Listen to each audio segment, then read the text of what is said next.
In today's video, we're breaking down my 2024 motorized build of the Coosa X from Jackson Kayak Fishing.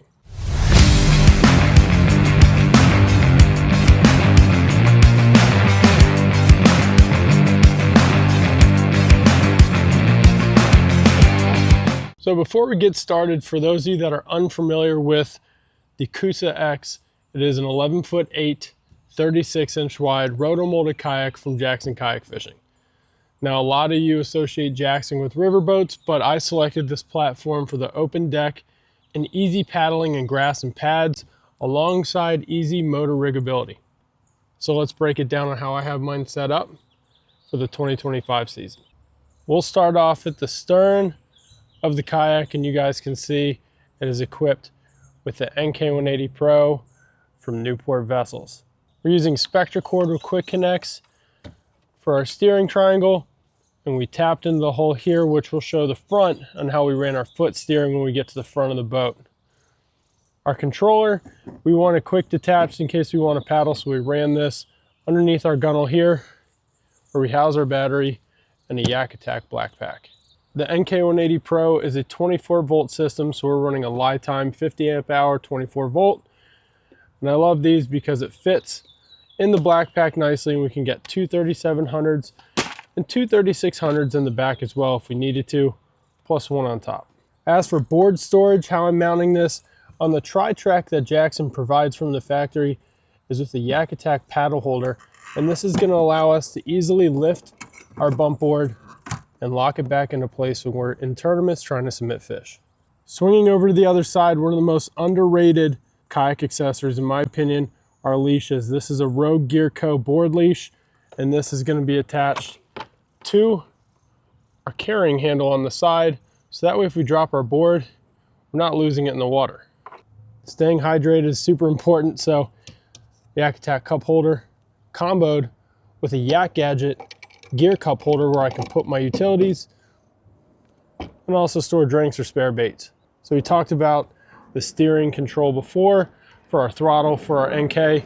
I run this under the seat through the gunnel hole in the rear here, like I said, under our black pack, but this puts the throttle out of the way of netting fish on the side, but I can still get down to it, attach my magnet that is attached to my PFD, and control my throttle. So weight distribution is a big factor when it comes to motorizing your kayak. Your seat position on the Coosa is adjustable via sliding seat rails. I prefer to rear mount my battery. It's easier for me to take it off, put it back on the kayak, but you absolutely could run it through the hole to the front hatch, which we'll show later. So as for our seat, we already did a video on this. I'll drop a link right here. This is the Jackson 5.0 comfort seat.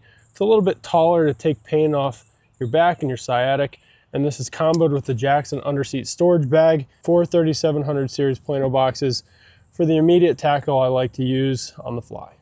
So we talked about these seat rails. If you want to adjust your forward and back position on the Coosa, all you have to do is undo this latch on each side, and you can slide the seat forward and backwards for easier weight distribution when motorizing. Anchor wizards are not something uncommon in the river fishing community.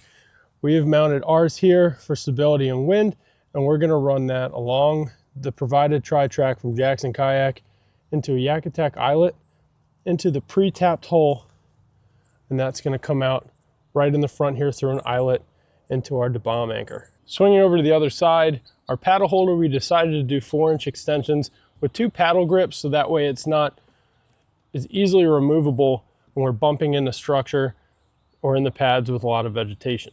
Of course, we have to have our YakAttack rod holder. I only use this rod holder after I'm catching a fish when I need to stage my rod and get it out of the way. For our motor lift system, we did a quick detach here, and we're running our lift cable through this eyelet underneath the factory tie down to a YakAttack eyelet to another YakAttack eyelet. And I use this adjustable carabiner I got from Lowe's in case I have to adjust the length, but all we're going to do is pull it to trim it all the way up to attach it to that YakAttack 1-inch ball mount that we've put on our paddle holder. And it makes it super easy to adjust your trim Should you need to trim up or down, it's an easy single hand pull and locks in place. So for our steering, we have tapped into the hole coming out right behind the tri-track here using Spectra cord into a YakAttack tie down. And we're using the Innovative Sportsman angled foot steering pegs. I know there's a lot of different ones on the market, but these are the most comfortable for me. They're angled. You don't have to push against the grain. I will say the Coosa X tri-track is slightly curved, so we had to use 90-degree bends from YakAttack to mount the steering base. So for front content, I've rigged using a 1-inch YakAttack ball with a ball adapter from YakAttack and use a 1/4-20 screw as a base to mount a selfie stick. You can use generally any selfie stick that has a 1/4-20 attachment. And what we're gonna do is pre-screw this in. So that way when we get our fish catches, it's concealed down while we're fishing. When we want that good picture or the in-frame shot, we just pull the selfie stick up. And of course, this is gonna tighten down. We're not gonna screw it all the way down for the purpose of this video. Makes it quick to attach, and you can go right back into using the selfie stick like normal. So this attachment here, I've used a Ram ball adapter into a YakAttack ball into an invisible stick with a magnetic mount. And this is for live feeds with a magnet mount for your cell phone. It makes it super easy to adjust it down in case you want to take pictures. Raise it all the way up, and you can even get it as tall as you would be standing. I like my net to be on my dominant hand side, so we've used tri-track from Jackson Kayak to make a crossbar with some 90-degree bends from Jackson. And we're putting a roto grip holder from YakAttack, and this is going to pop your net right in so it doesn't get lost. As you can see from the cockpit area, we have an open deck space, but our net is dominant hand side to be able to net our fish with no issues. So one of the biggest factors with selecting a platform for me is having that open deck space. I want to be able to have a lot of room to handle the fish, put the bump board on the deck of the kayak, and not feel claustrophobic with pedal drives or pods or anything like that in the middle. So how I have everything configured on this kayak is to leave the deck space open. More functional room, efficient, everything is where it should be through the flow of the catch. From netting the fish, to boarding the fish, to getting back on the water and getting your lure back out in the water. For our graph, we're running a Garmin 93 SV, and I did not want to tap into the hull of our kayak, so what we've done here is go into our hull via the front hatch, and we've made a 20 amp hour battery box that quick connects right here. And I don't like tapping into holes, one, because if you go to resell it, I wouldn't want to buy something that's tapped in. Two, I want no chance of water getting in through the hole where people would tap it here. And three, it just makes it easier to swap to other platforms should I get another boat and want to convert from one to another. So since we're in the hole, obviously this is a big open storage. Usually I put my drone up here. We have our external anchor battery that we run for our content. And if I am charging batteries for the DJI or anything like that, I'll just run this cable here. So just like in the last video I showed you guys, this is a dock strap from Sandshark. And how we use this is a stand-up assist strap by running this underneath, and it just sits perfectly in this water channel right here.